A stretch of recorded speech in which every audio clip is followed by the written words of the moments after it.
Gubernur NTT Manuel Melquiades Lakalena juga menyampaikan rasa kecewanya terhadap pejabat daerah di Ngada NTT yang gagal mendeteksi kemiskinan. Ia meminta seluruh perangkat pemerintahan daerah segera meminta maaf pada keluarga korban. Nah, untuk itu saya minta kita semua ada di tempat ini, para pejabat-pejabat daerah, saya juga harus kritik diri saya sendiri. Kayak begini cukup, sudah yang terakhir sudah nih. Dan jangan kira kepala-kepala daerah atau kepala daerah, sekda-sekda ini merasa ini persoalan biasa. Ini pas sekda pas ada ini. Tadi malam saya cek terakhir, belum ada Pemda Ngada datang mewakili pergi menyampaikan berduka pada ini keluarga korban. Kan gila nih model ini. Nggak boleh begitu Pak Sekda, nggak boleh. Kirim orang secara resmi dari Pemda Ngada, itu kita gagal sebagai pemerintah. Tadi malam saya masih cek belum ada tuh Pemda Ngada turun secara resmi ya. Itu nggak boleh itu. Sebagai pemerintah kita gagal urus warga negara kalau model begini. Malu saya sebagai gubernur model gini. Masa ada warga negara mati hanya karena model begini. Tapi kan itu bukan urusan pemerintah provinsi. Kita gagal Pak Sekda. Turunkan orang malu kita sebagai pemerintah model begini. Ada warga kita mati hanya karena model begini. Harus ke sana. Kuburannya tidak boleh pakai tanah. Kuburkan dia dengan layak. Kita harus seperti Mother Teresa itu loh. Dia pun mati sebagai manusia. Nggak boleh model begini. Malu saya sebagai gubernur model begini. Jangan ada model-model gini kejadian ini. Besok ada lagi model begini Pak, saya tuntut orang-orangnya. Kalaupun saya salah, saya siap dituntut. Kesalahan itu ada di mana, siap dia dituntut untuk itu. Masa ada warga negara mati hanya karena model begini. Guna apa kita punya perangkat itu PKH, perangkat sosial segala macam, uang ngalir triliunan ke NTT urusan orang miskin. Masih ada yang mati urusan begini nih. Nggak boleh Pak Sekda, ini nggak boleh nih. Mungkin karena sudah banyak orang mati model begini, pemerintah jadinya agak abai gitu. Agak kaget juga saya.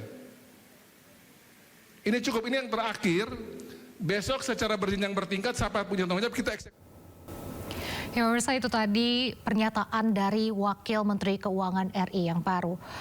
Pemirsa, sebelumnya Presiden Prabowo Subianto sore tadi melantik Hakim MK dan Wakil Menteri Keuangan RI yang baru. Presiden melantik Adis Kadir menjadi Hakim Mahkamah Konstitusi Republik Indonesia di Istana Negara.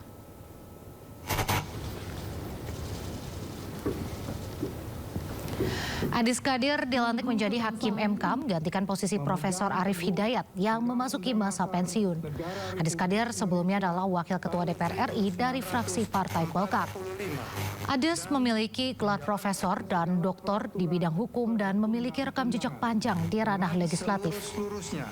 Menurut Undang-Undang Dasar Republik Indonesia. Presiden Prabowo di kesempatan yang sama juga melantik Wakil Menteri Keuangan Republik Indonesia yang baru, Juda Agung. Juda Agung dikenal sebagai ekonom senior, lulusan teknologi industri pertanian dan doktor di bidang ekonomi keuangan di Birmingham, Inggris. Juda juga pernah menjabat asisten Gubernur Bank Indonesia dan Deputi Gubernur Bank Indonesia.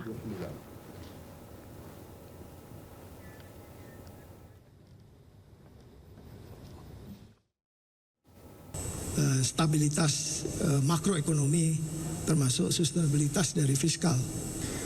Mungkin intinya itu dari saya.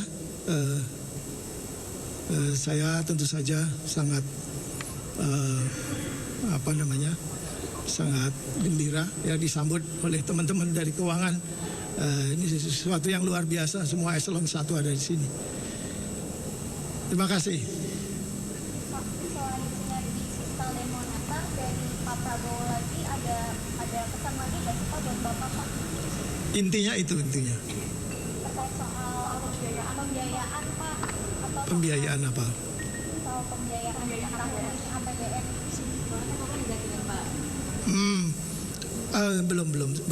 Belum sedetail itu. Ya. Cukup ya? Oke, makasih. Makasih.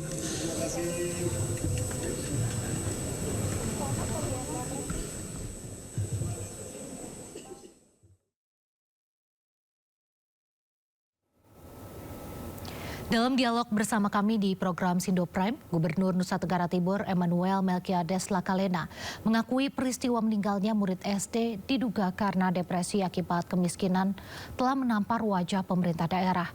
Ia meminta maaf kepada masyarakat dan berusaha menjadikannya sebagai yang terakhir.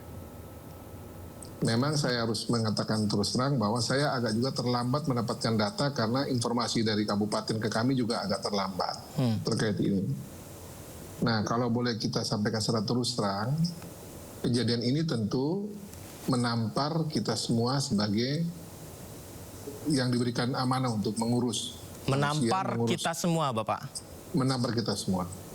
Saya harus mengakui terus terang bahwa ini adalah kegagalan sistem pemerintahan, terutama provinsi, kabupaten, sampai tingkat desa, RT, RW. Ini juga kegagalan peran atas sosial yang ada di daerah di sekitar keluarga korban tinggal. Ini juga kegagalan dari berbagai institusi lain, baik itu lembaga agama, adat, kita semua gagal mendeteksi pada kesempatan yang pertama sebelum kejadian ini terjadi.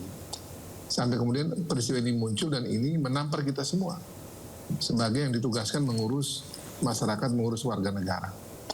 Saya berduka betul sejak awal menerima ini dan menyampaikan duka sedalam-dalamnya bagi keluarga korban, dan juga tentunya kami juga mengirimkan juga melalui tim kami yang ada di lapangan. Kami minta juga untuk ke lokasi, bertemu dengan keluarga, bertemu dengan keluarga dan pihak-pihak terkait di sana.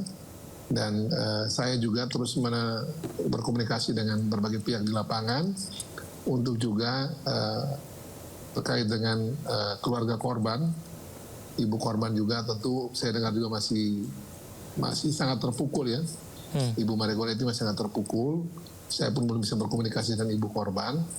Tapi dengan berbagai teman-teman di lapangan saya minta untuk terus dampingi sampai dengan saya dengar itu mau ada upacara adat yang harus dilakukan oleh keluarga itu antara tanggal 8, 9, 10 Februari. Nah ini kita betul-betul sekarang kita fokus urusan dengan korban, dan nanti ke depan menurut saya ini adalah karena ini tamparan buat berbagai pihak tadi itu, berbagai institusi tadi itu, tentu ini ke depan kami nanti akan bersama dengan teman-teman kepala daerah dan semua pihak terkait lain, kami ingin pastikan bahwa kejadian ini terus menjadi kejadian yang terakhir. Jangan lagi ada kejadian YBR seperti ini yang kemudian terjadi lagi di kesempatan lain, di mana saja di NTT maupun juga di Indonesia yang lain. Iya, memang ketika kita mendengar berita ini, rasa kemanusiaan kita pasti tersentuh. Rasa iba, rasa berempati, rasa sepertinya kok kita nggak bisa bantu begitu ya. Itu berarti kita menandakan kita punya hati nurani yang baik. Nah ini yang sebenarnya saya ingin sekali tanamkan juga kepada masyarakat. Kita nggak menunggu pendataan. Perut kita nggak menunggu pendataan. Kebutuhan alat sekolah kita tidak bisa menunggu pemerintah turun. Tapi bagaimana kita masyarakat tetangga yang ada di sekitar kita apabila memang kesulitan, mari kita bantu begitu. Nah anak ini tuh kan sebenarnya adalah korban dari sistem yang salah. Kemiskinan itu bukan salah anak, tapi anak bisa menjadi korban.